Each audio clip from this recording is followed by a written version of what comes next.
اعوذ باللہ من الشیطان الرجیم، بسم اللہ الرحمن الرحیم۔ آپ کے سامنے آج جو ہے سورہ ابراہیم علیہ السلام کی آیت نمبر 4 جو ہے وہ تلاوت کرنے کا شرف حاصل کر رہے ہیں، اور اس کا جو مختصر میننگز ہیں، اس کے معنی اور اس کی مختصر تفسیر اور اہم نکات جو ہمارے لیے فائدہ مند ہیں، وہ بھی مختصر ہم آپ کے سامنے رکھنے جا رہے ہیں۔ اور بہت بڑا ایک میسج ہے اس میں۔ فرمایا وَمَا أَرْسَلْنَا مِن رَسُولٍ إِلَّا بِلِسَانِ قَوْمِهِ، ہم نے کوئی رسول نہیں بھیجا مگر اسی قوم کی زبان میں، یعنی جیسی قوم کی زبان ہوتی تھی ویسی رسول کو زبان دے کر ہم نے بھیجا ہے۔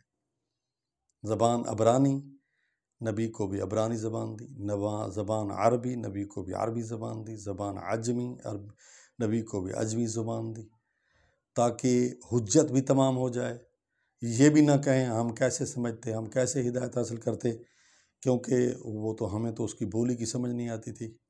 دوسرا یہ ہے کہ نبی کو بھی سمجھانے میں تکلیف نہ ہو، پریشانی نہ ہو، ان کو سمجھنے میں تکلیف نہ ہو، مانوسیت بھی ہو۔ چوتھا یہ ہے کہ ایک ہی زبان والوں کو دیکھیں، سرائکی والے بندے کو سرائکی والا مل جائے، وہ یار دے ہن لطف آندا پہ، انگلش والے کو انگلش والا مل جائے، مزہ آتا ہے، اردو والے کو اردو والا مل جائے، عربی والے کو عربی والا مل جائے، وہ کہتے لطف آ رہا ہے۔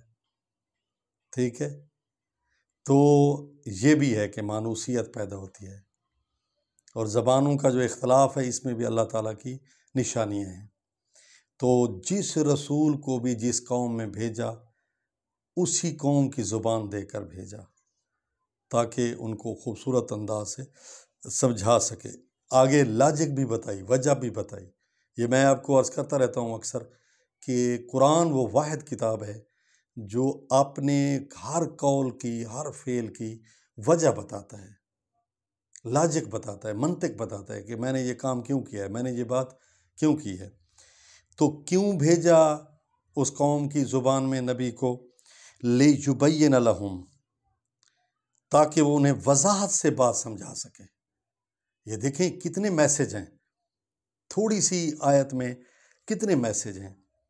وضاحت سے سمجھانا، یعنی کوئی سکم باقی نہ رہے، کوئی ابہام گفتگو میں باقی نہ رہے، تاکہ سننے والے کو، سامع کو پورا فائدہ ملے، اور وہ یہ بھی نہ کہے کہ مجھے تو اس کی آدھی زبان کی سمجھ آئی، آدھی بات کی سمجھ آئی تھی، آدھی کی سمجھ نہیں آئی تھی، نہ، بلکہ واضح، بیان، پیوریلی، مکمل طور پر اس کو حرف لفظ پوری بات جو ہے اس کو سمجھ آئے، مقصد بھی سمجھ آئے۔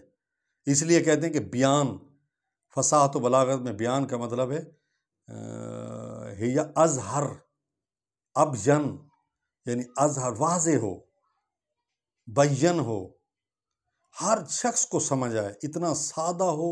اس لیے حضور پاک جب بھی بات کرتے تھے سادہ طریقے سے کرتے تھے، آسان لفظوں میں کرتے تھے، تاکہ ہر شخص کو سمجھ آئے، زیادہ پڑھے لکھے کو بھی سمجھ آئے، کم پڑھے لکھے کو بھی سمجھ آئے۔ تو اس لیے فرمایا تاکہ نبی جو ہے اپنی باتوں کی صحیح وضاحت، ایکسپلینیشن، وضاحت کر سکے۔ فَيُضِلُّ اللَّهُ مَن يَشَاءُ وَيَهْدِي مَن يَشَاءُ۔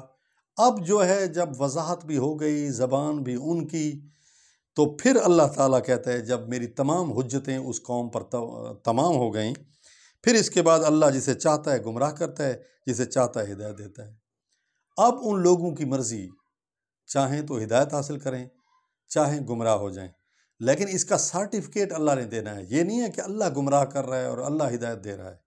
اللہ نے ہدایت کے یہ تمام وسیلے بھیج دیے ہیں، قرآن کی شکل میں، نبی کی شکل میں، تورات کی شکل میں، زبور کی شکل میں، انجیل کی شکل میں، موسیٰ کی شکل میں، ابراہیم کی شکل میں، عیسیٰ کی شکل میں، محمد مصطفیٰ کی شکل میں، تمام وسیلے یہ بھیج دیے ہیں۔ عقل کی شکل میں، یہ عقل رسول باطنی ہے، اس کی شکل میں تمام وسیلے بھیج دیے ہیں اللہ تعالیٰ نے ہدایت کے، تو اس سے کہتے ہیں کہ اللہ ہدایت دیتا ہے۔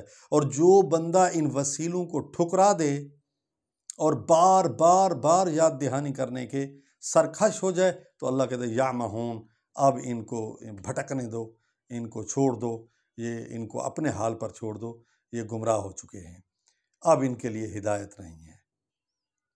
جس طرح ٹیچر کہتا ہے بچے کو سمجھا سمجھا سمجھا سمجھا کر جب وہ جو ہے نا نہیں راہ راست پر آتا، صراط مستقیم پر، تو استاد کہتا ہے تم چلے جاؤ، بس تم سرکش ہو، تم گمراہ ہو، تم سیدھے راستے پر نہیں آ سکتے، میں نے ہر قسم کی کوشش کی ہے۔ اب دیکھیں گمراہ خود بچہ ہو رہا ہے، لیکن اس کو سرٹیفکیٹ کون دے رہا ہے؟ استاد، کہ تم اب گمراہ ہو چکے ہو۔ اس لیے گمراہ بندہ خود ہوتا ہے اللہ کے ان ہدایت کے وسیلوں کو ٹھکرا کر، لیکن سرٹیفکیٹ کون دیتا ہے؟ اللہ تعالیٰ کے ساتھ۔ لیکن گمراہی کا ذمہ دار خود بندہ ہوتا ہے۔ ہاں البتہ نیکی میں اللہ تعالیٰ تعاون کرتا ہے، جس طرح ہم بچے کو شابش شابش کرتے ہیں کہ اچھے جا رہے ہیں، آپ کامیاب ہو جائیں گے، پڑھتا خود بچہ ہے۔ وَيَهْدِي مَن يَشَاءُ، اور آگے اللہ تعالیٰ کی وہ صفات بیان کی ہیں، وَهُوَ الْعَزِيزُ الْحَكِيمُ، اور وہی بڑا غالب آنے والا حکمت والا ہے۔ ہاں وہی عزیز ہے، عزت دار ہے، اور جو عزت دار ہوتا ہے وہی غالب آتا ہے، وہ دانا ہے، وہ حکیم ہے، حکمت سے باتیں کرتا ہے اور انسان کی فطرت کے مطابق کرتا ہے۔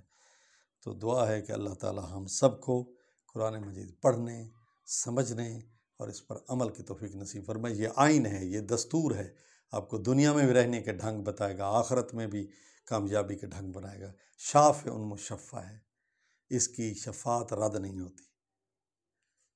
تو دعا ہے کہ اللہ تعالی ہم سب کو قرآن مجید پڑھنے، سمجھنے اور اس پر عمل کی توفیق نصیب فرمائے، اور خدا اس کے صدقے میں فلسطینیوں کو نجات نصیب فرمائے، ہمارے ملک میں بھی امن قائم فرمائے، اور پارا چنار کے مومنین کی کو بھی حفاظت عطا فرمائے، اور دشمنان اسلام، دشمنان پاکستان کو نیست و نابود فرمائے۔ السلام علیکم ورحمۃ اللہ وبرکاتہ۔